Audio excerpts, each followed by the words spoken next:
ரோமருக்கு எழுதின நிருபம் 1ஆம் அதிகாரம் 18வது வசனம். முதல் பல வாரங்களாக சுவிசேஷம் என்றால் என்ன என்பதை குறித்து போதித்து வந்தோம். 16ஆம் வசனத்திலே சுவிசேஷத்தை குறித்து நான் வெட்கப்படேன் என்று பவுல் சொல்லுகிறார். ஏனென்றால் மக்களை மாற்றக்கூடிய வல்லமை, மனிதனை மாற்றக்கூடிய வல்லமை சுவிசேஷத்தில் இருக்கிறது. ஆகையால் தான் அதை பற்றி நான் வெட்கப்படேன், தேவனுடைய வல்லமையா இருக்கிறது என்று சொல்லுகிறார். போன வாரத்தில் விசுவாசத்தால் நீதிமான் பிழைப்பான் என்கிற அந்த வசனத்தை விளக்கினோம். எப்படி உலகத்தின் சரித்திரத்தை அது பாதித்தது என்பதை எடுத்து காண்பித்தோம். இன்று முதல் பாவத்தை குறித்த உபதேசம், பாவம் என்றால் என்ன, எப்படி மனுஷன் பாவத்திலே மூழ்கினான் என்பதை குறித்த காரியத்தை ஒரு சில வாரங்களுக்கு பார்ப்போம். அதை பிரசங்கிக்கும் போது இன்றைக்கு தேவனுடைய கோபம் என்ன என்பதை குறித்து பார்ப்போம். 18வது வசனம், சத்தியத்தை அநியாயத்தினாலே அடக்கி வைக்கிற மனுஷருடைய எல்லாவித அவபக்திக்கும் அநியாயத்திற்கும் விரோதமாய் தேவ கோபம் வானத்திலிருந்து வெளிப்படுத்தப்பட்டிருக்கிறது. தேவ கோபம் என்றால் என்ன என்பதை குறித்து நாம் பார்க்க வேண்டும். தேவ கோபம் வெளிப்படுத்தப்பட்டிருக்கிறது என்று சொல்லப்பட்டிருக்கிறது. 17ஆம் வசனத்திலே தேவ நீதி வெளிப்படுத்தப்பட்டிருக்கிறது என்று சொல்லப்பட்டிருக்கிறது. சுவிசேஷத்திலே தேவ நீதி வெளிப்படுத்தப்பட்டிருக்கிறதாம். சுவிசேஷ அந்த செய்தியிலே, சுவிசேஷத்தின் அந்த திட்டத்திலே தேவனுடைய நீதி வெளிப்படுத்தப்பட்டிருக்கிறது. 18ஆம் வசனம் சொல்லுகிறது, தேவனுடைய நீதி மட்டுமல்ல, தேவனுடைய கோபமும் இந்த சுவிசேஷத்தில் அடங்கி இருக்கிறது என்று சொல்லுகிறார். போன வாரத்தில் நான் சொன்னேன் எப்படி சுவிசேஷத்தில் தேவன் நீதி வெளிப்படுத்தப்பட்டிருக்கிறது என்று. தேவன் நீதியுள்ளவர், நியாயஸ்தர். அவர் பாவத்தை கண்டு காணாமல் இருந்துவிட முடியாது. அவருடைய நீதி ஒரு டிமாண்டை உண்டு பண்ணுகிறது, ஒரு கோரிக்கையை வைக்கிறது மனுஷன் மீது. ரத்தம் சிந்துதல் இல்லாமல் பாவ மன்னிப்பு கிடையாது, பாவம் செய்கிற ஆத்மா சாகவே சாகும் என்கிற ஒரு டிமாண்ட் அந்த நீதியின் மூலமாக உண்டாகிறது. தேவ நீதி அதுதான், நியாயம் அதுதான். பாவம் செய்கிற ஆத்மா சாகவே சாக வேண்டும். ரத்தம் சிந்துதல் இல்லாமல் பாவ மன்னிப்பு கிடையாது, அதுதான் நியாயம், தேவனுடைய நியாயம். இது சுவிசேஷத்தின் அடிப்படை. அந்த நியாயத்தின் அடிப்படையில் தான் நாம் சொல்லுகிறோம், நாம் செலுத்த முடியாத கிரியத்தை, நாம் செலுத்த முடியாத ரத்தத்தை இயேசுவை அனுப்பி தேவன் தாமே அதை செலுத்தினார். தம்முடைய நீதியின் கோரிக்கையை அவர் திருப்திப்படுத்தினார் என்பதை சொன்னோம். இப்பொழுது தேவனுடைய கோபம் எப்படி சுவிசேஷத்தில் வெளிப்பட்டிருக்கிறது என்பதை குறித்து நாம் பார்க்க வேண்டும். தேவன் அன்பாய் இருக்கிறார் என்று வேதம் சொல்லுகிறது. ஆனால் தேவன் பட்சிக்கிற அக்னியாவும் இருக்கிறார் என்று வேத வசனம் சொல்லுகிறது. இது ஒரு காசின் 2 பக்கங்களைப் போல. இதை நன்றாக புரிந்து கொள்ள வேண்டும். தேவனுடைய கோபத்தை குறித்து இன்றைக்கு நாம் விளக்குவதற்கு முன்பதாக அந்த கோபத்திற்கான காரணம் என்ன என்பதை இந்த வசனம் சொல்லுகிறது. சத்தியத்தை அநியாயத்தினாலே அடக்கி வைக்கிற மனுஷருடைய எல்லா அவபக்திக்கும் அநியாயத்திற்கும் விரோதமாய் தேவ கோபம் வானத்திலிருந்து வெளியாக்கப்பட்டிருக்கிறதாம். எல்லா அவபக்தியும் அநியாயத்திற்கும் விரோதமாய் தேவனுடைய கோபம் வெளியாக்கப்பட்டிருக்கிறது என்று கோபத்திற்கான காரணத்தை இங்கே சுட்டிக்காட்டி இருக்கிறார் அப்போஸ்தலனாகிய பவுல். முதல்ல அவபக்தியை சொல்லுகிறார், பிறகு அநியாயத்தை சொல்லுகிறார். அவபக்தி என்று சொன்னால் ஆங்கிலத்தில் நன்றாக சொல்லி இருக்கிறது அன்காட்லினஸ். அநியாயம் என்று சொன்னால் இந்த அன்காட்லினஸ் மூலமாக வருகிற தீய வாழ்க்கை, தீமை நிறைந்த வாழ்க்கை, அநியாயம். முதல்ல அன்காட்லினஸ் வருது, முதல்ல அவபக்தி. அன்காட்லினஸ் என்று சொன்னால் தேவன் இல்லாமல் இருப்பது.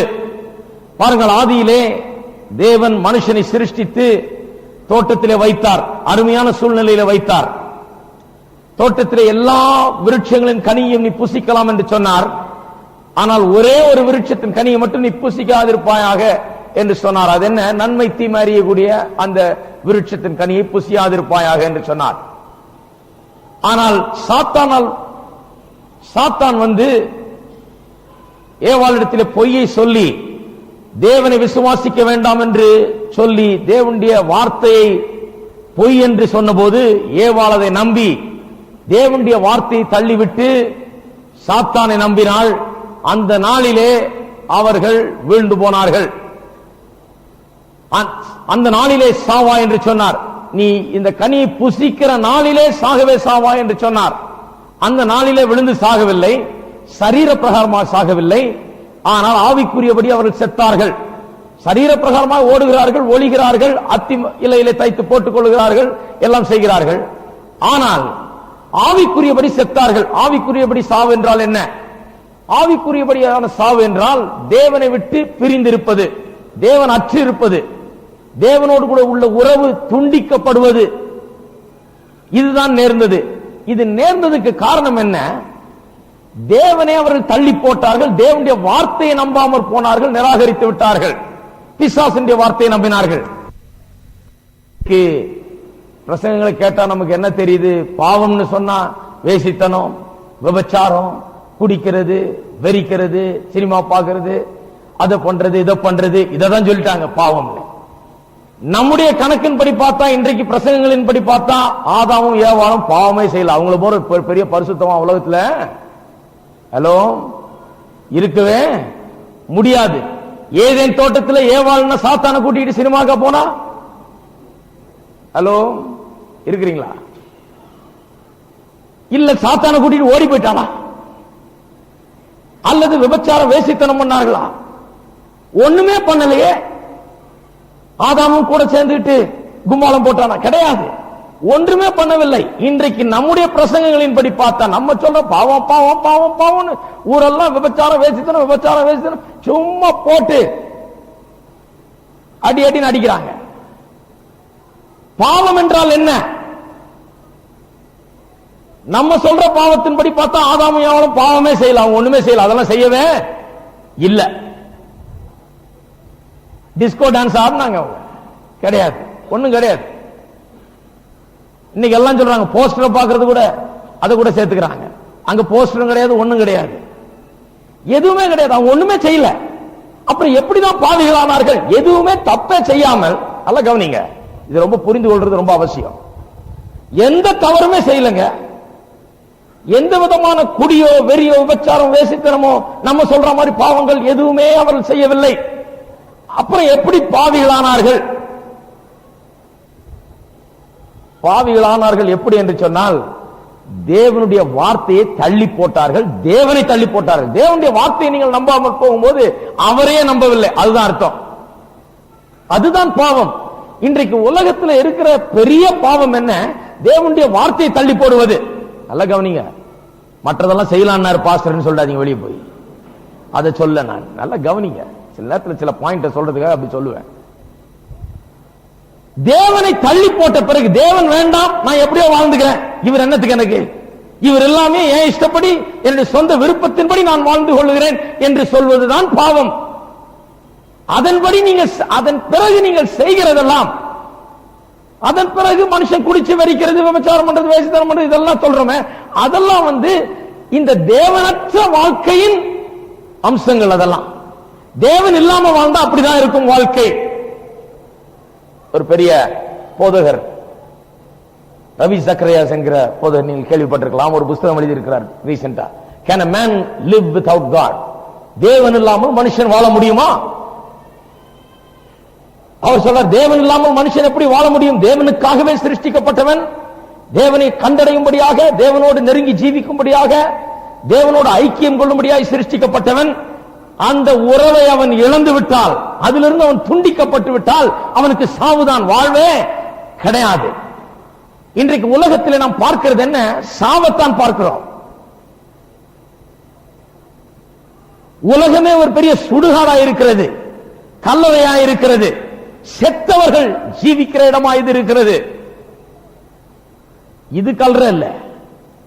ஹலோ, இது கல்ற இல்லங்க. எது கல்ற? உங்க வீட்டை சுத்தி பாருங்க, நீங்க கல்றையில தான் வசிக்கிறீர்கள். உலகமே ஒரு பெரிய கல்லறை. இந்த கல்லறைக்கு மத்தியிலே ஜீவன் உள்ளவர்களாய் நாம் ஜீவித்துக் கொண்டிருக்கிறோம். எத்தனை பேர் ஆமென் சொல்றீங்க? அதுக்கு இங்கே சிலர், ஐயோ கல்றீங்களா? இது கல்றையே இல்லை, அவங்க பாவம் செத்து போயிட்டாங்க. அதுதான் கல்ற. உலகம் தான் பெரிய கல்ற. பாவத்திலும் அக்கிரமத்திலும் செத்து கிடக்கிறார்கள். தேவனோடு உள்ள உறவு துண்டிக்கப்பட்டு விட்டது. ஆகையால் அவர்களுக்கு வாழ்வே கிடையாது, சாவுதான். தேவன் இல்லாமல் மனுஷன் வாழ முடியுமா? வாழவே முடியாது. அந்த சாவின் நாற்றம் தான் இந்த விபச்சாரம், வேசித்தனம், குடிக்கிறது, வெறிக்கிறது சொல்றமே. செத்து போன சரீரம் எப்படி நாற்றம் எடுக்குமோ, அது எப்படி அழுகி போயிருக்குமோ, அதுபோலதான் மனுஷனுடைய வாழ்க்கை இன்றைக்கு இருக்கிறது. அவன் ஆவிக்குரியபடி செத்தவனாயிருக்கிறபடினால் அவன் நாற்றம் எடுக்கிறான், அப்படிப்பட்ட காரியங்களை செய்கிறான். நல்லா புரிஞ்சுக்கிட்டீங்களா? ஏன் இந்த சொல்றேன்னா, திடீர்னு வெளியே போய் சொல்லுவாங்க, அவர் அதெல்லாம் பரவாயில்லன்னாருங்க. இன்னைக்கு கிடையாது. சிலர் இருக்கிறாங்க அந்த மாதிரி சொல்ற ஆட்கள். சொல்லவே இல்லை அப்படி. இவன் செத்து போனபடினாலே, தேவனற்று இருக்கிறபடினாலே இவனுக்கு வாழ்வு கிடையாது. இவனுடைய வாழ்விலே சாவுதான். அந்த சாவின் நாற்றம் தான் அவனுடைய வாழ்க்கையில வெளிப்படுகிறது ஒழிய, அவன் பாவம் செய்தான் என்று சொன்னால் அந்த பாவம் என்ன?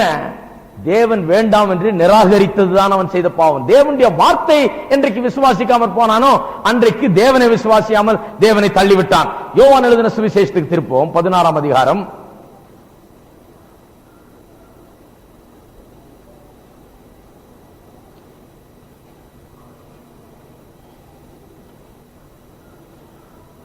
பரிசுத்த ஆவியானவர் வரும்போது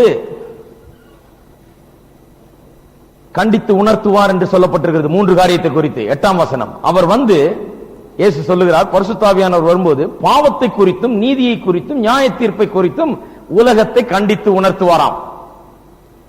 9ஆம் வசனம் பாவத்தை குறித்து ஏன் கண்டித்து உணர்த்துறான்னு சொல்லுகிறது. அவர்கள் என்னை விசுவாசியாதபடினாலே பாவத்தை குறித்தும். நல்ல கவனிங்க, எந்த பாவத்தை குறித்து கண்டித்து உணர்த்துறார்? குடிச்சு வெறிச்சு இதெல்லாம் பண்ணாங்களே, அசிங்கமா வாழ்றாங்களா, அதை குறித்து கண்டித்து உணர்த்துறாரா? கிடையாது. என்னை விசுவாசியாதபடியினாலே பாவத்தை குறித்தும். அப்படின்னா என்ன பாவம்? அவரை விசுவாசியாததுதான் பாவம். எந்த பாவத்தை குறித்து ஆவியானவர் கண்டித்து உணர்த்துகிறார்? தேவனை விசுவாசியாதது அல்லது இயேசு கிறிஸ்துவை விசுவாசியாத பாவத்தை குறித்து தான் மனுஷனை ஆவியானவர் கண்டித்து உணர்த்துகிறார். இதனால ஞாபகம் வைத்துக் கொள்ள வேணும். அந்த பாவத்தை குறித்து தான் மனுஷனை கண்டித்து உணர்த்துகிறார். ஆவியானவர் கிறிஸ்து வண்டையில வரும்படி மனுஷனை அழைக்கிறார், ஏவுகிறார். விசுவாசிக்கவில்லையே, இவரை தள்ளிவிட்டாயே என்று அவர் உள்ளே கிரியை செய்கிறார், மனுஷனை இழுக்கிறார். அந்த பாவத்தை குறித்து தான் அவர் கண்டித்து உணர்த்துகிறார் என்று வேதவசனம் சொல்லுகிறது. ஏதேன் தோட்டத்திலே தேவனுடைய வார்த்தையை விசுவாசியாமல் தேவனுடைய வார்த்தையை அவர்கள் தள்ளிவிட்டார்கள். அதன் மூலமாக தேவனையே தள்ளிவிட்டார்கள். வார்த்தை மாம்சமாகி இயேசுவின் வடிவிலே இந்த உலகத்திலே வந்து இப்பொழுது தேவன் சொல்லுகிறார், இந்த வார்த்தையை விசுவாசியுங்கள். எந்த வார்த்தையை வேண்டாம் என்று தள்ளினீர்களோ, எந்த தேவனை வேண்டாம் என்று நிராகரித்தீர்களோ, நம்பாமற் போனீர்களோ, அந்த தேவனை உங்கள் மத்தியில் வந்து நிற்கிறார். இவரை விசுவாசியுங்கள். விசுவாசியாவிட்டால் உங்களுக்கு வாழ்வே கிடையாது. என்னை விசுவாசிக்கிறவன் பிழைப்பான் என்று இயேசு சொன்னார். அதுலதான் வாழ்வே இருக்கிறது. ஆகையால் இயேசுவை கொண்டு வந்து நிறுத்தி மறுபடியும் ஏதேன் தோட்டத்து போல ஒரு சிச்சுவேஷன் கிரியேட் ஆகுதாங்க. ஏதேன் தோட்டத்தில் ஒரு சாய்ஸ், அங்கே ஒரு தெரிந்து கொள்ளுதல் மூலமாக தான் மனுஷன் பாவியானான். சாத்தான் வந்து ஒரு ஆப்ஷன் கொடுக்கிறான், ஒரு சாய்ஸ் கொடுக்கிறான். சாத்தான், நீ எங்கூட வந்துரு, நான் சொல்றதை கேளு. தேவன் வந்து அவர் சும்மா சொல்றாரு, நீ இதை சாப்பிட்டா தேவனை போல இருப்பா என்று சொல்லி தேவனுடைய வார்த்தையை குறித்து சந்தேகத்தை கிளப்பி தன் மீது விசுவாசம் வைக்க செய்கிறான். பிசாசை அவர்கள் தெரிந்து கொண்டார்கள். அங்கே மறுபடியும் இயேசுவின் மூலமாக மறுபடியும் ஒரு சாய்ஸ் நமக்கு கொடுக்கப்பட்டிருக்கிறது, ஒரு தெரிந்து கொள்ளுதல் வாய்ப்பு கொடுக்கப்பட்டிருக்கிறது. அது என்ன? இயேசுவை அனுப்புகிறது மூலமாக அவரை நமக்கு முன்பாக நிறுத்தி, இவரை விசுவாசிப்பதன் மூலமாக நீ பிழைப்பாய், இவரை தெரிந்து கொள். சாத்தானை வேண்டாம் என்று தள்ளி நிராகரித்து இயேசுவை நான் விசுவாசிக்கிறேன், இயேசுவை ஏற்றுக்கொள்கிறேன் என்று சொல்லி விசுவாசித்து நீ வா, அப்பொழுது நீ பிழைப்பாய் என்று சொல்லுகிறார். இதுதான் சுவிசேஷம். சுவிசேஷத்தின் அடிப்படையே இதுதான். இதை சரி செய்தால்தான் அநியாயங்கள் சரி செய்யப்படும். சின்ன வயசுல எனக்கெல்லாம் ஞாபகம் இருக்குது, வெறும் அநியாயத்தை பற்றி தான் பேசினாங்க. நாங்க செய்யற அநியாயத்தை பற்றி தான் பேசி இந்த அநியாயத்தை எல்லாம் எப்படி சரி பண்றதுன்னு சொன்னாங்க. ஆனா அந்த அநியாயத்திற்கு வேறாயிருக்கிற அவபக்தி, இந்த அக்கிரமமான வாழ்க்கைக்கு வேறாயிருக்கிற தேவனற்ற நிலை, அந்த ஆவிக்குரிய சாவை குறித்து யாரும் சொல்லவே இல்லை. மறுபடியும் பிறக்க வேண்டும் என்று சொன்னா யாரும் சொல்லவே இல்லை. பாருங்க, வேதாம் பள்ளிக்கு அப்ளிகேஷன் கேட்கிறாங்க. அனுச்சா சில ஆளுங்க பெந்தோஸ்து சபையில இருந்து அப்ளை பண்றாங்க. முக்காவாசி பேர் பெந்தோஸ்துக்காரங்க தான் அப்ளை பண்றாங்க, சபையில இருந்து அப்ளை பண்றாங்க. மறுபடியும் பிறந்திருக்கிறாங்க சிலர், அது என்னங்கன்னு நம்மள கேட்கிறாங்க. ஆர் யூ born again கேட்டா அது என்னன்னு நம்ம கேட்கிற அளவுக்கு சபை இன்றைக்கு இருக்கிறது. எவ்வளவு வருத்தப்படக்கூடிய காரியம் பாருங்க. இந்த இந்தியா தேசம் முழுக்க அவர்களுக்கு என்னென்ன சொல்லல, அவர்களுக்கு எதையோ போதிக்கிறாங்க, எதையோ சொல்றாங்க. ஆனால் மனுஷனுக்கு கிடைக்க வேண்டியது வந்து இந்த சாவிலிருந்து வருகிற ஒரு மீட்பு, வாழ்வு அவனுக்கு கிடைக்க வேண்டும். அவனுக்கு இருக்கிறது வந்து ஆவிக்குரிய சாவு. அவன் நாறிக்கொண்டிருக்கிறான், அவனை உயிரோடு எழுப்ப வேண்டும், அவனுக்குள்ள தேவனுடைய ஜீவன் வர வேண்டும். அதுதான் ரட்சிப்பை ஒழிய ரட்சிப்பு என்றால் வேறொன்று கிடையாது. நாம நம்மளை சுத்தி வரிச்சு சரியான உடைய போட்டு சரியா தலையை சீவி சரியா கொண்டு நிறுத்துறது ரட்சிப்பு கிடையாது. மனுஷனுக்கு உள்ளுக்குள்ளார பிரச்சனை, உள்ளுக்குள்ளாக அவன் செத்து கிடக்கிறான், அவனை உயிர் மீட்சி பெற செய்வதுதான் ரட்சிப்பை ஒழிய வேறொன்றும் ரட்சிப்பு கிடையாது. இதை நாம் நன்றாக புரிந்து கொள்ள வேண்டும். தேவனுடைய கோபம், இப்படி தேவனை தள்ளினவர்கள், தேவனற்ற வாழ்க்கையை வாழுகிறவர்கள், அவபக்தியா இருக்கிறவர்கள், அதாவது தேவன் வேண்டாம் என்று தள்ளி அப்படிப்பட்ட வாழ்க்கையை வாழ்கிறவர்கள் மீது தேவ கோபாக்கினை வெளிப்பட்டிருக்கிறது, வெளியாக்கப்பட்டிருக்கிறது என்று வேதவசனம் சொல்லுகிறது. தேவனுடைய கோபம், ராத் என்கிற வார்த்தை இரண்டு கிரேக்க வார்த்தைகள் அதுக்கு பயன்படுத்தப்படுகிறது வேதத்திலே. ஒன்று திடீரென்று வெடித்து கிளம்பும் ஒரு கோபம், கோப உணர்வு, அது ஒரு வார்த்தை. திடீரென்று ஆவேசமாக வெடித்து கிளம்பும் ஒரு கோப உணர்வு, அதுக்கு ஒரு வார்த்தை இருக்குது. இன்னொரு வார்த்தை மெதுவாக கொஞ்சம் கொஞ்சமாக அப்படியே உள்ளே கிளம்பி கொண்டிருக்கும் ஒரு கோபம். அது ஒரு நாள் முதிர்ச்சி அடைந்து அந்த கோபம் நிறைவு பெற்று அது வெளியாக காண்பிக்கப்படுகிறது. இப்படி ரெண்டு விதமான வார்த்தை உபயோகப்படுத்தப்பட்டிருக்கிறது. இதில் இரண்டாவது வகையான வார்த்தையை தான் இங்கே உபயோகப்படுத்தி இருக்கிறார்கள். தேவ கோபம் கொஞ்சம் கொஞ்சமாக அது அவருக்குள்ளாக இருந்து அது நாளுக்கு நாள் அதிகரித்துக் கொண்டே வந்து ஒரு நாள் அந்த கோபம் நிறைவு பெற்று அந்த கோபம் முற்றிலுமாய் வெளிப்பட போகிற நாள் ஒன்று வருகிறது. சரித்திரத்திலேயும் கூட சில சம்பவங்களிலே தேவன் தம்முடைய கோபத்தை வெளிப்படுத்தி இருக்கிறார் என்பது வேதவசனத்தின் போதனை. தேவனுடைய கோபத்தை குறித்து பேசும்போது தேவனுடைய பொறுமையை குறித்து பேசாமல் இருக்க முடியாது. அப்போஸ்தலர் 17ஆம் அதிகாரம் 30ஆம் வசனத்திலே சொல்லப்பட்டிருக்கிறது. அப்போஸ்தலனாகிய பவுல் பிரசங்கிக்கும் போது சொல்லுகிறார் 17:30 அறியாமை உள்ள காலங்களை தேவன் காணாதவர் போல் இருந்தார். இப்பொழுதோ மனம் திரும்ப வேண்டும் என்று எங்கும் உள்ள மனுஷர் எல்லாருக்கும் கட்டளை இடுகிறார். அறியாமல் உள்ள காலங்களிலே கர்த்தர் காணாதவரை போல இருந்தார். சரி, இன்னும் கொஞ்சம் பொறுப்போம், இவர்களுக்கு தெரிந்தது இவ்வளவுதான், இவர்கள் அறியாததுதான் நிறைய இருக்கிறது, பாவம் இவர்களுக்கு தெரியவில்லையே என்று சொல்லி, புரியவில்லையே என்று சொல்லி தேவன் காத்திருந்த காலம் உண்டு. 1 பேதுரு 3ஆம் அதிகாரத்தை திருப்போம். 1 பேதுரு 3ஆம் அதிகாரம்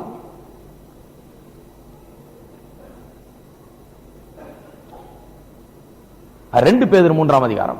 தாமதிக்கிறார் என்று சிலர் எண்ணுகிறபடி, 9ஆம் வசனம், தாமதிக்கிறார் என்று சிலர் எண்ணுகிறபடி கர்த்தர் தமது வாக்கு தத்தத்தை குறித்து தாமதமாயிராமல் ஒருவரும் கெட்டு போகாமல் எல்லாரும் மனம் திரும்ப வேண்டும் என்று விரும்பி நம்மேல் நீடிய பொறுமையுள்ளவராயிருக்கிறார்.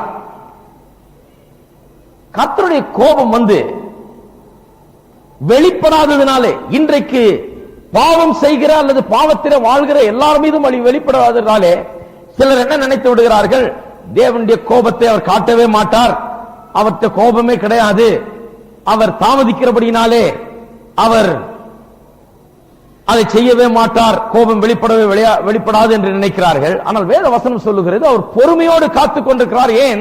ஒருவரும் கெட்டு போகாமல் நீடிய பொறுமையுள்ளவராயிருக்கிறார்.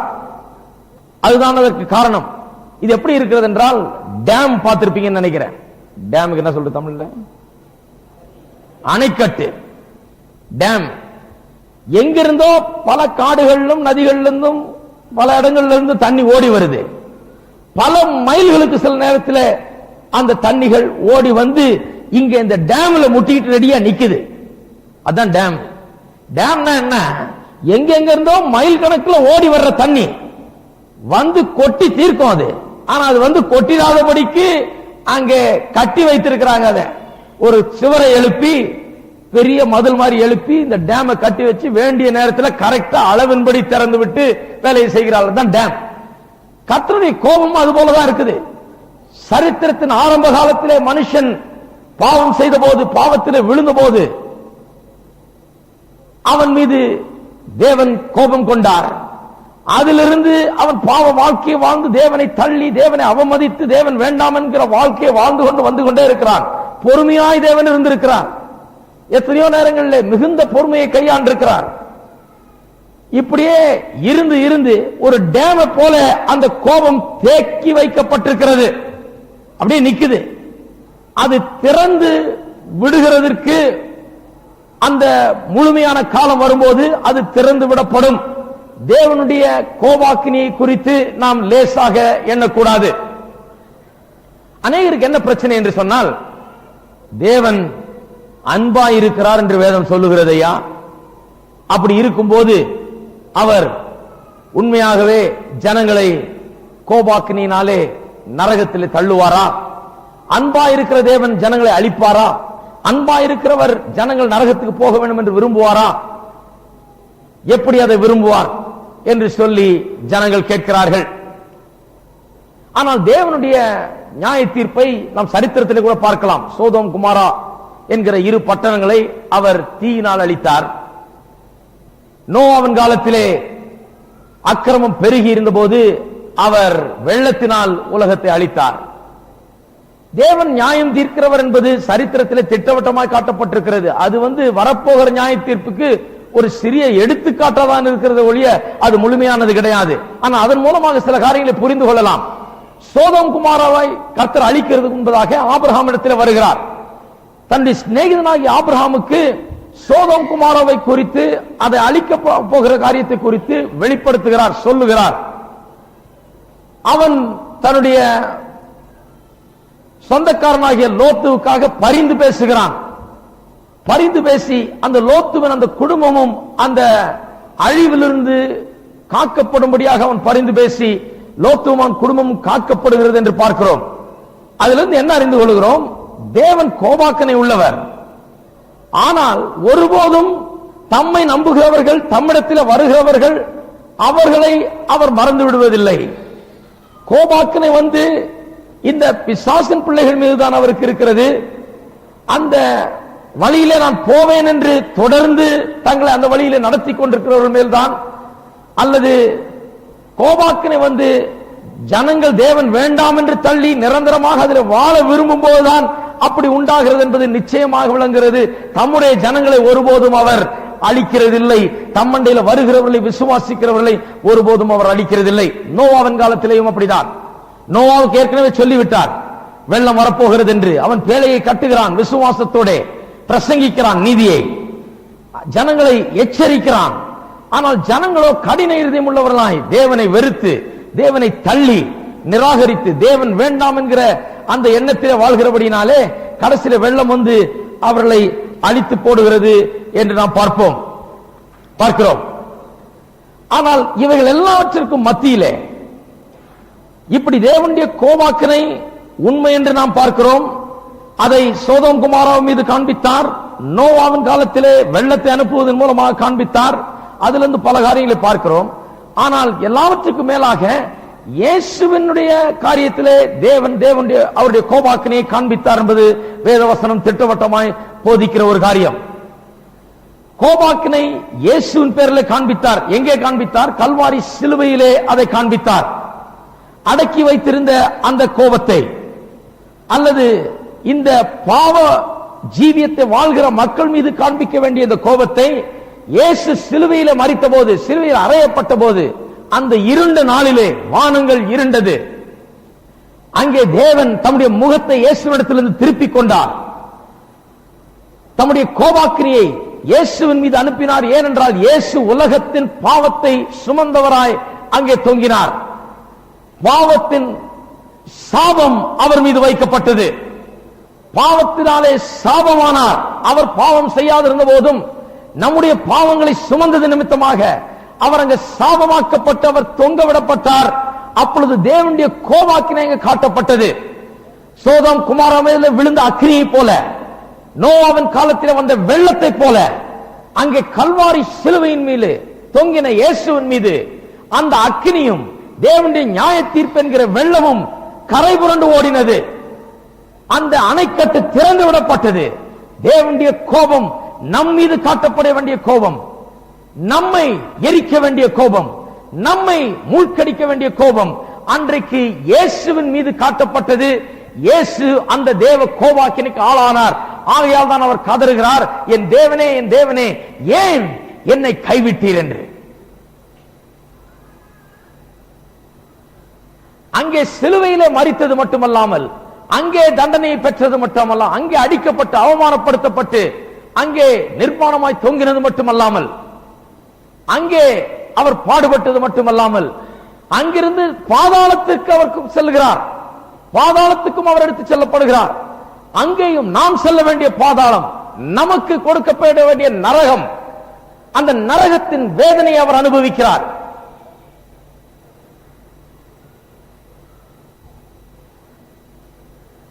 வெளிப்படுத்தல் விசேஷம் 8ஆம் அதிகாரத்திலே ஒரு அருமையான சம்பவம் சொல்லப்பட்டிருக்கிறது. உபத்திரவ காலத்தின் நாட்களிலே நடக்க போகிற சம்பவத்தை குறித்து யோவான் ஒரு காட்சியை காண்கிறார். பரலோகத்திலே தேவனுடைய சிங்காசனத்துக்கு, அதாவது தேவனுடைய பலிபீடத்துக்கு முன்பாக ஒரு தேவதூதன் நின்று கொண்டு அந்த பொற்பீடத்தில் இருக்கிற நெருப்பை அள்ளி பூமியின் மேல் வீசுகிற ஒரு காட்சி. பூமியின் மேல் வீசுகிறார் என்றால் சபை அங்க இல்ல, பூமியில் இல்ல, சபை எடுக்கப்பட்டு விட்டது.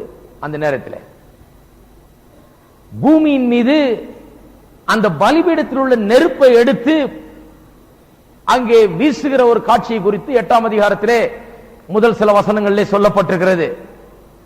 அந்த காட்சியை கொஞ்சம் சற்று எண்ணி பார்ப்போம். பலிபீடம் என்று சொன்னால் அங்கேதான் ரத்தம் சிந்தப்பட்டு நம்முடைய பாவத்துக்கு நிவாரணம் ஏற்படுகிற இடம், அதுதான் பலிபீடம். இயேசு ரத்தத்தை சிந்தின போது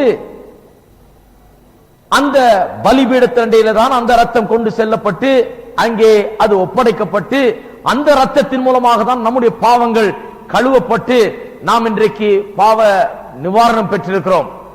அதே பலிபீடத்திலே அங்கு அக்கினி வைக்கப்பட்டிருக்கிறது. கிருபையின் காலம் முடிந்த பிறகு, ரட்சிப்பின் காலம் முடிந்த பிறகு, கிருபையின் காலம் முடிந்த பிறகு அதே பலிபீடத்திலிருந்து இப்பொழுது கிருபை வரவில்லை, இரக்கம் வரவில்லை, அன்பு வரவில்லை. அந்த பலிபீடத்திலிருந்து அன்பும் இரக்கமும் கிருபை நமக்கு வந்தது. அந்த பலிபீடத்தின் மேலதான் ரத்தம் தெளிக்கப்பட்டது, இயேசுவின் ரத்தம். அந்த பலிபீடத்திலிருந்து தான் நம்மை நோக்கி அன்பும் கிருபையும் இரக்கமும் நதியாய் பாய்கிறது. இன்றைக்கு அந்த பலிபீடத்திலிருந்து தான் நமக்கு பாவ நிவாரணம் உண்டாகிறது, விடுதலை உண்டாகிறது, நமக்கு இரக்கம் அந்த பலிபீடத்தில் உண்டாகிறது இன்றைக்கு. ஆனால் ஒரு நாள் வரப்போகிறதாம், அந்த நாளில் அந்த பலிபீடத்திலிருந்து இரக்கமும் அன்பும் கிருபையும் வரப்போகிறது இல்ல, அக்கினியை கொட்ட போகிறார்களாம். அது ஏன்? தேவனை வேண்டாம் வேண்டாம் வேண்டாம் என்று தள்ளி அவபக்தியை தெரிந்து கொண்டு அப்படியே வாழ்கிறவர்களுக்கு அப்படி செய்யப்படுகிறது. அக்கினி கொட்டப்பட்ட பிறகு சத்தமும் மின்னலும் இடி முழக்கங்களும் பூமி அதிர்ச்சியும் உண்டானது. பெரிய நியாய தீர்ப்பு. தேவன் உலகத்தை நியாயம் தீர்க்க ஆரம்பிக்கிறார் அந்த உபத்திரவத்தின் காலத்திலே என்று நாம் வெளிப்படுத்தல வாசிக்கிறோம். கடைசியாக மனுஷன் நிச்சயமாக நான் தேவன் எனக்கு தேவன் வேண்டாம், தேவன் அற்ற வாழ்க்கையை தான் வாழ்வேன், தேவன் இல்லாமல் தான் வாழ்வேன் என்று சொன்னா கடைசியில அவனுக்கென்று நரகம் இருக்கிறது போகிறதற்கு. அது அவனுக்கென்று உண்டாக்கப்படவில்லை. வேதவசனம் சொல்லுகிறது நரகம் தேவ தூதர்களுக்கும் அவர்களுக்கெல்லாம் தலைவனாயிருக்கிற விழுந்து போன தேவதூதர்களுக்கும் அவர்களுக்கெல்லாம் தலைவனாயிருக்கிற பிசாசுக்கும் உண்டாக்கப்பட்டது என்று வேதவசனம் சொல்லுகிறது. பிசாசுக்கும் அவனுடைய சேனைகளுக்கும் பிசாசுக்கும் அவனுடைய அசுத்த சக்திகளுக்கும் உண்டாக்கப்பட்ட இடம்தான் நரகம். நமக்கென்று உண்டாக்கப்பட்ட இடம் அல்ல. தேவன் உங்களுக்காகவும் எனக்காகவும் நரகத்தை உண்டாக்கவே இல்லை என்பதுதான் வேதவசனத்தின் சத்தியம். அநேகர் கேட்கிறாங்க, என்னையா நல்ல தேவனா இருந்தா என்ன கொண்டு நரகத்தில் போடுவாரான்னு. நரகம் நமக்காக உண்டாக்கப்படவில்லை, அது நமக்கல்ல, அது பிசாசுக்கும் அவனுடைய தூதர்களுக்கும் உண்டாக்கப்பட்ட இடம். ஆனால் நான் பிசாசை பின்பற்றி அந்த வழியிலே தான் போவேன் என்று சொன்னால் அவன் பின்னாலே எங்க போவான்? அவனுடைய வழி எங்க? நேரம் எங்க கொண்டு போய் விடுவான்? நரகத்தில் தான் கொண்டு போய் விடுகிறான். அதுதான் ஒழிய நமக்கு எல்லாருக்கும் பிதாவின் இடத்திலே அங்கே வாசம் பண்ணும்படியாக நாம் தெரிந்து கொள்ளப்பட்டவர்கள். பரலோகம் நமக்கு என்று உண்டாக்கப்பட்டிருக்கிறது. தேவனுடைய பிரசன்னத்திலே வாழும்படியாக தேவன் நம்மை தெரிந்து கொண்டிருக்கிறார். நரகம் என்பது தேவனே எனக்கு வேண்டாம், தொடர்ந்து நான் அவரை தள்ளி விடுவேன், அவர் எனக்கு வேண்டாம் என்று சொல்லுகிறவன் தான் நரகத்துக்கு அவன் செல்லுகிறான். பரலோகம் என்றால் என்ன? அது தேவன் வாசிக்கும் வாசஸ்தலம். அங்கே தேவனோடு கூட நாம் இருப்போம். நரகம் என்றால் என்ன? தேவன் இல்லாத ஒரு இடம். அல்ல கவனிங்க, நியூயார்க் பட்டணத்திலே ஒரு பிரசங்கியார் பிரசங்கம் பண்ணி கொண்டிருந்தாரா, ரொம்ப ஆவேசமாக தெருவில் நின்று கொண்டு சுவிசேஷத்தை பிரசங்கம் பண்ணி கொண்டிருந்தார். அந்த பட்டணத்திலே நிறைய தீமைகள் நிறைந்த பட்டணம், பொல்லாத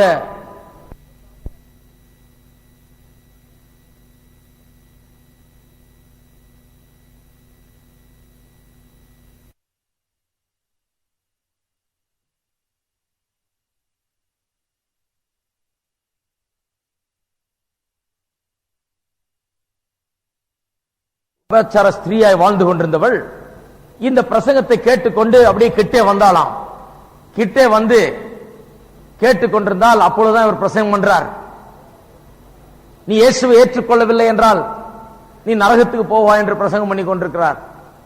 இவள் சொன்னாலாம், பிரசங்கியாரே, இப்பவே நான் நரகத்தில் இருக்கிறேன், இப்பவே நான் நரகத்தில் இருக்கிறேன். நரகம் என்றால் என்னன்னு பாருங்க. நரகம் என்பது ஒரு இடம் என்று நான் விசுவாசிக்கிறேன். அங்கே அக்கினி நிறைந்த இடம், வேதனை நிறைந்த இடம் என்று விசுவாசிக்கிறேன். அந்த இடத்தின் முக்கியமான காரியம் என்ன? தேவனை விட்டு நிரந்தரமாய் பிரிந்திருக்கக்கூடிய ஒரு வாழ்க்கை, அதுதான் நரகம். அந்த நரகம் இங்கேயே நிறைய பேருக்கு இருக்குது.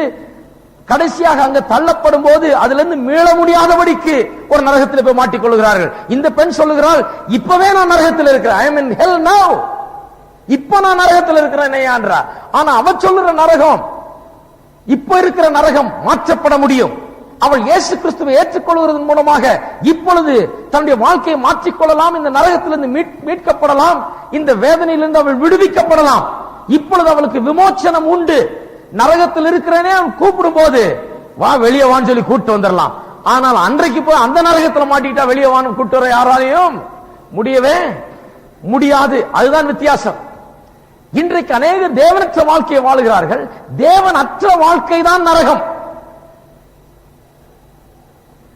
பாருங்க, the greatest tragedy in life is not death, but it is life that is lived without meaning and purpose. வாழ்க்கையில் மிகப்பெரிய துக்ககரமான காரியம் ஒன்று உண்டானால் அது என்ன? மரணம் அல்ல. வாழ்க்கையின் பெரிய துக்கம், வாழ்க்கையின் மிகப்பெரிய துக்ககரமான காரியம் என்ன? அர்த்தமும் நோக்கமும் இல்லாமல் வாழப்படுகிற வாழ்க்கை தான் மிகவும் துக்கத்துக்குரியது. மரணம் ஒண்ணு இல்ல. அன்னைக்கு பாருங்க, ஒருத்தங்களுடைய ஞாபகார்த்த கூட்டத்தில் போய் பிரசங்கம் பண்ணிட்டு வந்தேன். அந்த அம்மா 82 வயசு வரைக்கும் உயிரோட வாழ்ந்து தேவனுடைய பிள்ளையா இருந்து நல்லா மறித்து போய் சேர்ந்துட்டாங்க. இத துர்பாக்கியம்னு சொல்லுவோமா நம்ம? இல்ல இத துக்கம்னு சொல்லுவோமா? கிடையாது. நான் சொன்னேன், இது துக்கமே கிடையாது. நல்லா வாழ்ந்துட்டு தேவனுக்காக வாழ்ந்துட்டு தேவனிடத்துல போய் சேர்த்துட்டாங்க. இது பெரிய பாக்கியம்.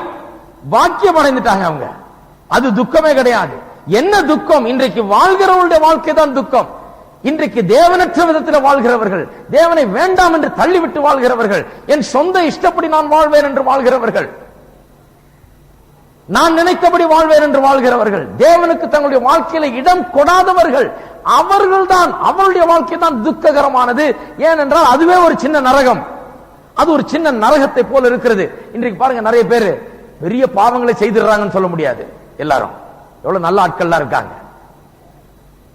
ஆனால் வேதவசனம் சொல்லுகிறது எல்லாரும் பாவம் செய்து தேவனுடைய மகிமையற்று போனார்கள் என்று. என்ன? பெரிய பாவத்தை செய்கிறவன் மட்டும்தான் பாவி அல்ல. இந்த உலகத்தில் பிறந்த எல்லாருமே பாவி. ஏனென்றால் தேவன் அற்றவனாக, தேவனிடத்திலிருந்து துண்டிக்கப்பட்டவனாக, தேவன் இல்லாதவனாக, தேவனோடு உறவில்லாதவனாக பிறக்கிறபடினாலே ஒவ்வொருவரும் பாவியாய் இருக்கிறான். அதுதான் வேதவசனத்துடைய போதனை. அப்ப ஒவ்வொருடைய வாழ்க்கையிலேயும் அவன் பண்ண வேண்டிய பெரிய காரியம், அவன் பண்ண வேண்டிய கிரேட்டஸ்ட் டிஸ்கவரி, ஒரு மிகப்பெரிய கண்டுபிடிப்பு ஒன்று இருக்குமானால் தேவனை அவன் கண்டடைய வேண்டும், தேவனிடத்தில் திரும்பி வர வேண்டும். இதை விட பெரிய கண்டுபிடிப்பு வாழ்க்கையில் ஒருத்தனுக்கு கிடையாது. உங்களுடைய வாழ்க்கையில நீங்கள் வாழ்ந்து பணம் சம்பாதித்து வீடுகளை கட்டி சொத்துக்களை சம்பாதித்து எல்லாம் பண்ணி தேவனை கண்டடையவில்லை என்றால் அந்த வாழ்க்கை வீணாக போய்விட்டது என்ற அர்த்தம். அந்த வாழ்க்கை இங்கேயும் நரகத்தில் வாழ்கிறீர்கள், இனிமேலும் நரகத்தில் வாழக்கூடிய ஒரு வாய்ப்பை உங்களுக்கு ஏற்படுத்திக் கொள்கிறீர்கள். வாழ்க்கை வாழ்ந்தால் போதாது, பணம் சம்பாதித்தால் போதாது, இந்த உலகத்தில் நல்ல படிப்பை படித்தா போதாது, பெரிய ஞானியா இருந்தால் போதாது, நல்ல காரியங்களை புண்ணியங்களை செய்தால் போதாது. வாழ்க்கையில மனுஷன் செய்ய வேண்டிய மிகப்பெரிய காரியம் தன்னை படைத்த உண்டாக்கின தேவனை அவன் கண்டறிய வேண்டும். அதுதான் அவன் செய்ய வேண்டிய முக்கியமான காரியம். நான் இன்றைக்கு உங்களை கேட்கிறேன், எத்தனை பேர் அந்த தேவனை கண்டடைந்திருக்கிறீர்கள்? உங்களை உண்டாக்கின தேவனை,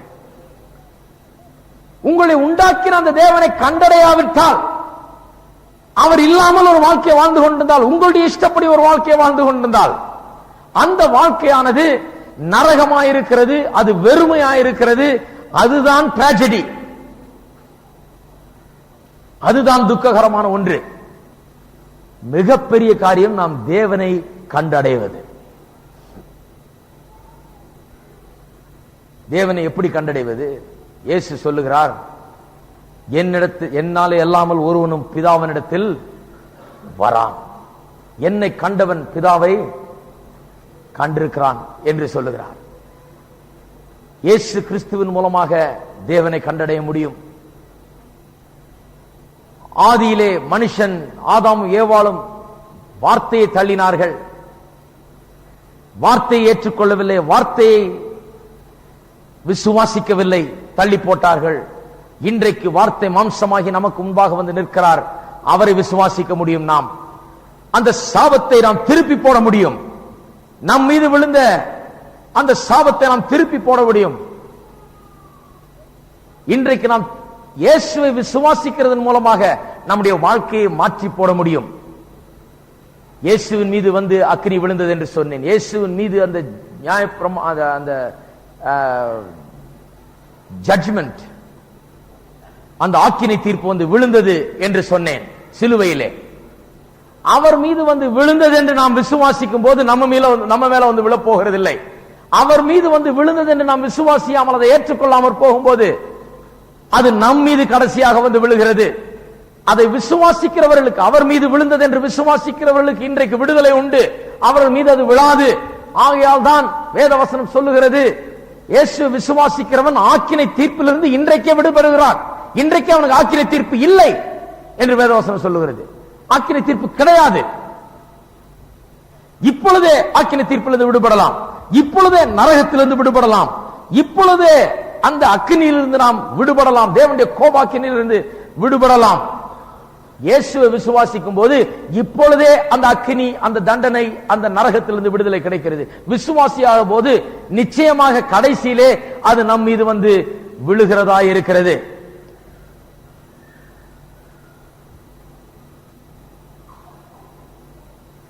நரகம் நமக்காக உண்டாக்கப்படவில்லை. ஒரு மனுஷன் நரகத்துக்கு போகக்கூடாது என்றுதான் தேவன் நீடிய பொறுமையுள்ளவராயிருக்கிறார். அவர் காத்துக் கொண்டிருக்கிறார். இன்றைக்கு கிருபையும் இரக்கமும் அவருடைய பலிபீடத்திலிருந்து நமக்கு முன்பாக வந்து கொண்டிருக்கிறது. நமக்காக அது ஊற்றப்படுகிறது. அவருடைய கிருபை இரக்கத்தை பெறுகிற நாளாக இது இருக்கிறது. ஆனால் இந்த நாள் முடியும் போது, இந்த கிருபையின் காலம் முடியும் போது, இந்த காலம் ஒரு முடிவுக்கு வருகிற வேளையிலே அதன் பிறகு கிருபை நாம் கேட்டாலும் கூட கிடைக்காது. ஏனென்றால் அந்த காலம் முடிந்து போகிறது. ஆகையால் தான் வேதவசனம் சொல்லுகிறது, இன்றைக்கே ரட்சண்ய நாள்.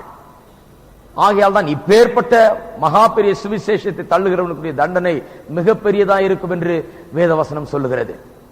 தேவ கோபாக்கினை வெளியாக்கப்பட்டிருக்கிறது. சுவிசேஷத்திலே தேவ கோபம் வெளியாக்கப்பட்டிருக்கிறது. அப்படி என்று சொன்னால் சுவிசேஷத்தை பிரசங்கிக்கும் போது நாம் கிறிஸ்துவை பிரசங்கிக்கிறோம். கிறிஸ்து நமக்காக பாடுபட்டார் என்று பிரசங்கிக்கிறோம். நம் மீது விழ வேண்டிய கோபம், நம் மீது விழ வேண்டிய அக்கினி, நம் மீது விழ வேண்டிய ஆக்கினை தீர்ப்பு அவர் மீது விழுந்தது. தேவனுடைய கோபம் அங்கே வெளிப்பட்டிருக்கிறது என்பதை நாம் பிரசங்கிக்கிறோம். அதைத்தான் ரோமர் எழுதின நிருபத்தில் சொல்லப்பட்டிருக்கிறது, தேவனுடைய கோபம் சுவிசேஷத்திலே வெளிப்படுத்தப்பட்டிருக்கிறது என்று சொல்லி. அதிலே வெளிப்பட்டிருக்கிற தேவ கோபத்தை நாம் சற்று கவனிக்க வேண்டும். நாம் இப்பொழுது கோபாக்கினின் பிள்ளைகளாக அல்ல. எபேசியர் 2ஆம் அதிகாரத்திலே பவுல் அப்போஸ்தலன் சொல்லுகிறார், we are all children of wrath, கோபாக்கினின் பிள்ளைகளாய் இருக்கிறோம் என்று. இருந்தோம். இன்றைக்கு நாம் தேவனுடைய கோபாக்கினின் பிள்ளைகளாய் இல்லை, அவருடைய இரக்கத்தையும் அன்பையும் கிருபையும் பெற்ற தேவனுடைய பிள்ளைகளாக நாம் இன்றைக்கு இருக்கிறோம். அவர் நமக்காக சாபமானார், அவர் நம்முடைய சாபத்தை ஏற்றுக்கொண்டார், அவர் நமக்காக அடிக்கப்பட்டார், நொறுக்கப்பட்டார், சிலுவையில் அறையப்பட்டார். அந்த மரணம், பாவம் செய்கிற ஆத்துமா சாகவே சாகும் என்று சொல்லப்படுகிற அந்த மரணம் நம்முடைய மரணம் அவர் அனுபவித்தார். அவர் நமக்காக பெரிய தியாகத்தை, பெரிய காரியத்தை அவர் செய்தார். அதை சற்று எண்ணி பார்க்க வேண்டும். ஒருத்தர் சொன்னார் என்கிட்ட, எவ்வளோ பெரிய தியாகத்தோடு நான் ஊழியம் செய்யறேன், எவ்வளோ பெரிய தியாகம் பண்ணியிருக்கையா, எவ்வளோ பெரிய தியாகத்தோடு கர்த்தருக்காக நான் ஊழியம் செய்யறேன். நான் சொன்னேன், ஐயா உங்க தியாகத்தையே பேசாதீங்க, உங்க தியாகத்தை பேசினாலே எனக்கு பிடிக்காது. உங்க தியாகத்தை யார் கேட்டது? இவ்வளவு பெரிய தியாகம் பண்ணி இருக்கிற இயேசுவை பற்றி பேசல. அவ்வளவு அடிபட்டார், அவ்வளவு சாபமானார், அவ்வளவு நொறுக்கப்பட்டார், ஜீவனையே விட்டார், நமக்காக அவமானப்பட்டார். இந்த இதை குறித்து பேசுறது கிடையாது, இதனுடைய அந்த தியாகத்தை குறித்து பேசுகிறது கிடையாது. அந்த தியாகத்தின் வெளிச்சத்திலே நாம் பார்ப்போமானால் நாம் செய்கிறதெல்லாம் தியாகமே கிடையாது. ஆகியால் தான் வித்தியாசமான விசுவாசிகளா இருக்கணும். சும்மா தியாகம் தியாகம் தியாகம் பேசக்கூடாது. நம்மளை யார் தியாகம் பண்ண சொன்னது? ஹலோ, நம்மளை யாரும் தியாகம் பண்ண சொல்லல. நம்ம தியாகத்தை யார் கேட்டது? அவர் நமக்காக தியாகம் பண்ணி விட்டார். அதை விட பெரிய தியாகம் கிடையாது. அந்த தியாகத்தை குறித்து தான் பேச வேண்டும். நாம் இன்றைக்கு நன்றாக வாழ வேண்டும், பேசாம அந்த ஆசீர்வாதத்தை பற்றி வாழ வேண்டும். கோபத்தை எல்லாம் அவர் மேல கொட்டினார் ஆண்டவர். ஏன்? இரக்கத்தை எல்லாம் நம் மீது கொட்டுவதற்காக. எல்லாரும் சொல்லுவோம் கையில உயர்த்தி, கோபத்தை எல்லாம் இயேசுவின் மீது கொட்டினார், என் மீது இரக்கத்தை எல்லாம் கொட்டுகிறார். அப்ப என்ன பண்ண? நீங்க இரக்கத்தை எல்லாம் பெற்று பேசாம வாழ வேண்டியதுதான். சாபத்தை எல்லாம் இயேசுவின் மீது வைத்தார். எதுக்கு? ஆசீர்வாதத்தை எல்லாம் என் மீது வைக்கும்படியாக. அதுக்குதான் ஏழ்மை தாழ்மை இந்த கோலம்லாம் போட வேண்டியதில்லை. நம்ம நாடகம்லாம் நடிக்க வேண்டிய அவசியம் கிடையாது. ஓ இயேசுவுக்காக வேணாம். ஹலோ, இருக்கிறீங்களா? இருந்தா ஒரு ஆமென் சொல்லுங்க. வேணவே வேணாம், அதெல்லாம் மாய்மாலம், தேவை கிடையாது. ஏன்? சாபத்தை எல்லாம் அவர் மீது கொட்டினார், ஆசீர்வாதத்தை எல்லாம் என் மீது கொட்டினார். இப்ப நான் என்ன பண்ணணும்? ஐயோ இயேசுக்காக நான் கிழிஞ்ச சட்டை போட்டிருக்கேன்னு சொல்லக்கூடாது. இயேசுக்காக என்ன பண்ணும்? இப்போ இயேசு செய்தபடினாலே இப்ப நல்லா இருக்கணும், ஒழுங்கா உடுத்தணும், ஆசீர்வாதமா இருக்கணும். அவர் சாபத்தை ஏற்றுக்கொண்டார் என்று நாம் உண்மையாகவே விசுவாசித்தால் நாம் என்ன பண்ணணும்? ஆசீர்வாதத்தை பிரதிபலிக்கணும். இந்த மாய்மாலமான வாழ்க்கை கூடாது. இயேசுக்காக நான் இவ்வளவு தியாகம் பண்ணேன், இயேசுக்காக நான் இவ்வளவு விட்டு கொடுத்துட்டேன், இயேசுக்காக நான் அதை விட்டேன் இதை விட்டு கிடையாது. யார் விட சொன்னது? ஒண்ணு விட சொல்ல. நீங்க ஆசீர்வாதமா இருக்க வேண்டும், நன்றாக இருக்க வேண்டும்னா அவர் அங்க தொங்கினார். அவர் அங்க தொங்கி பாடுபட்டு செத்து சாபமான பிறகு நீங்க இன்னும் நல்லா இல்லைன்னா, நான் இயேசுக்காக நான் பாடுபடுறேன்னா, அப்ப நீங்க பாடுற பாடு பெருசா அவரு பாடுற? நீங்க அவருக்காக பாடுபடுறீங்களா, அவர் உங்களுக்காக பட்டாரா? ஹலோ, யார் யாருக்காக பாடுபடுறது? நீங்க தான் அவரை மீட்டுக் கொள்ள போறீங்களா? அவருக்காக நீங்க பாடுபட்டு அவருக்கு தான் ஆக போகுதா? கிடையவே கிடையாது. பாருங்க, நம்ம எல்லாத்தையும் தலைகளா திருப்பி விட்டுட்டோம். கிறிஸ்தவமே தலைகளா ஆகிவிட்டுச்சு. இப்படியே இந்த மாய்மாலத்திலே போயிட்டு இருக்கிறோம். இந்த மாய்மால பேச்சுகளை தான் ஆவிக்குரிய பேச்சுகள் என்று எண்ணி நாம் கெட்டு போனோம். ஆகையால் தான் கர்த்தருடைய ஆசீர்வாதத்தை அனுபவிக்க முடியாமற் போய்விட்டது நம்முடைய வாழ்க்கையில. நாம என்ன நினைச்சிட்டோம்? நம்ம தியாகம் தான் பெருசு, நான் இயேசுக்காக இதை விட்டு அதை விட்டு. எதை விடணும்?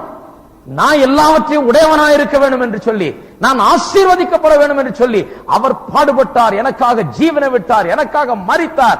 நான் இன்றைக்கு நல்லா இருக்கணும்னு சொல்லி, நான் நல்லா இருந்தாதான் அதுக்கு அர்த்தமே இருக்குது. இன்னைக்கு எத்தனை பேர் விசுவாசிக்கிறீங்க? அப்ப என்ன பண்ணும்? போய் நல்லா இருக்கணும். யாராவது பெரிய தியாகம் பேசினாங்க, நட போங்கயா, உங்க தியாகம் இருக்கட்டும், அவர் பண்ண தியாகத்தை தெரியுமா உங்களுக்கு? அதனாலதான் இன்றைக்கு நல்லா இருக்கும். அப்படிதான் ஒரு ஆள் இங்க பிரசங்கம் பண்ணும் போதெல்லாம் சொல்லுவாராம். ஒவ்வொரு முறையும் சாட்சி சொல்லும் போதெல்லாம் ஒரு விசுவாசி சொல்வாராம், 1941 ஏற்பட்ட வெள்ளம் வந்தது, இந்த வெள்ளத்துல யாரும் கண்டுராத வெள்ளம், இது மகா பெரிய வெள்ளமாக்கு, இது அப்படியாக்கு அப்படியாக்கு. செத்து பரலோகம் போற பிறகு அங்கேயும் சாட்சி சொல்றாராம், 1941 இவ்வளவு பெரிய வெள்ளம் வந்தது. அங்க நோவா எந்திரிச்சு சொன்னா, சரி உட்காரியா, போதும், உன்னை விட பெரிய வெள்ளம் நானே பார்த்திருக்கிறேன். புரியாத ஆட்கள் தான் அப்படி பேசிட்டு இருப்பாங்க, புரிஞ்ச ஆட்கள் பேச மாட்டாங்க. அவர் பாவத்தை சுமந்தார், நாம் வெற்றியோட பாவத்திலிருந்து ஜெயத்தை பெற்று வாழும்படியாக. அவர் வியாதியை சுமந்தார், நாம் வியாதியிலிருந்து விடுதலை பெற்று சுகமாக வாழும்படியாக. அவர் சாபத்தை சுமந்தார், நான் ஆசீர்வதிக்கப்பட்டிருக்கும்படியாக. அவர் தரித்திரரானார், நான் ஐஸ்வர்யவானாகும்படியாக. இருக்கிறீங்களா? அவர் நரகத்துக்கு சென்றார், நான் பரலோகத்துக்கு செல்லும்படியாக. இருக்கிறீங்களா?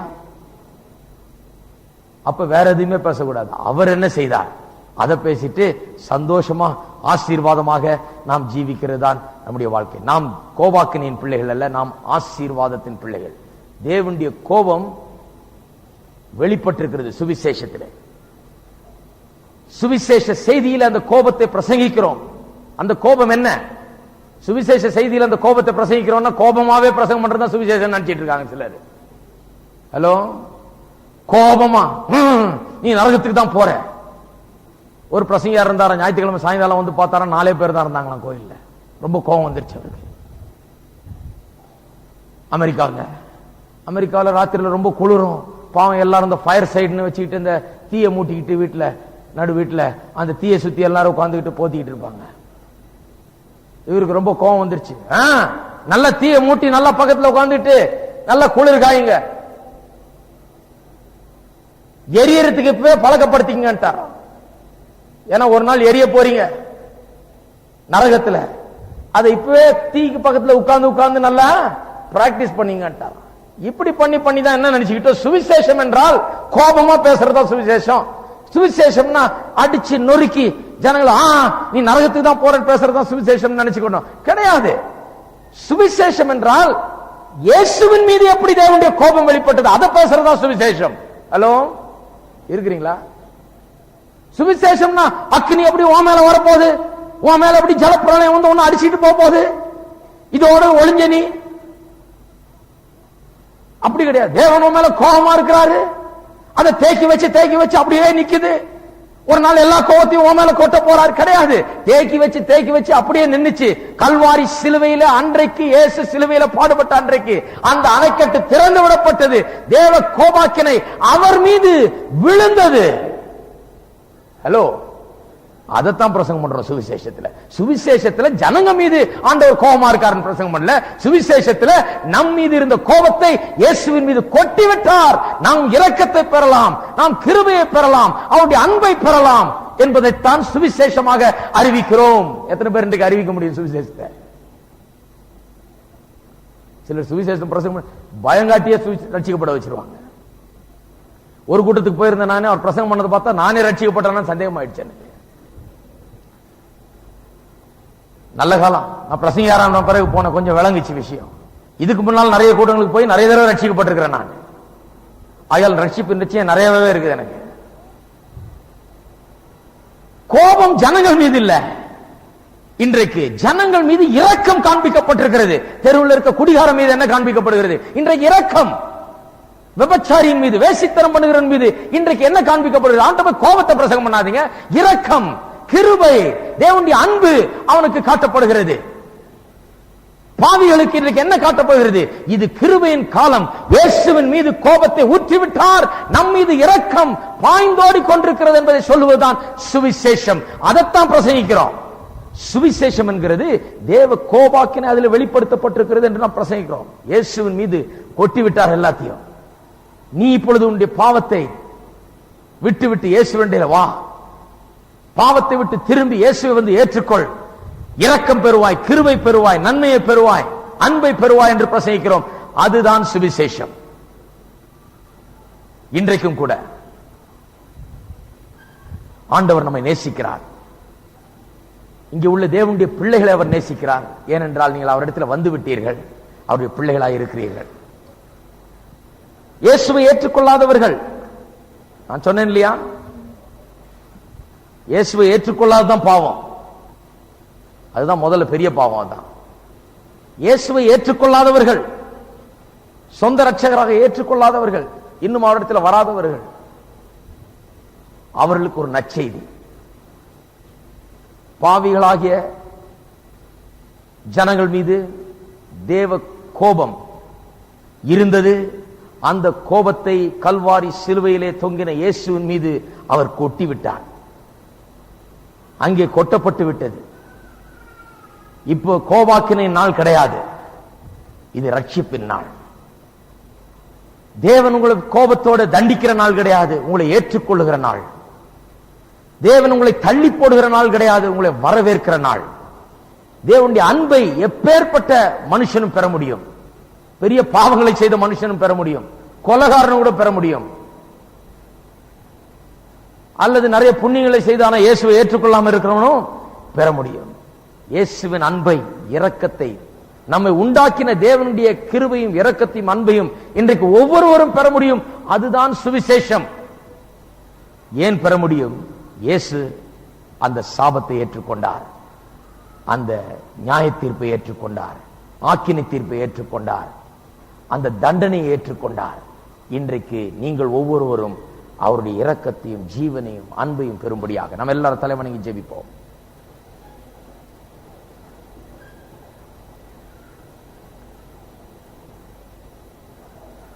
இயேசுவை இதுவரை ஏற்றுக்கொள்ளாதவர்கள்,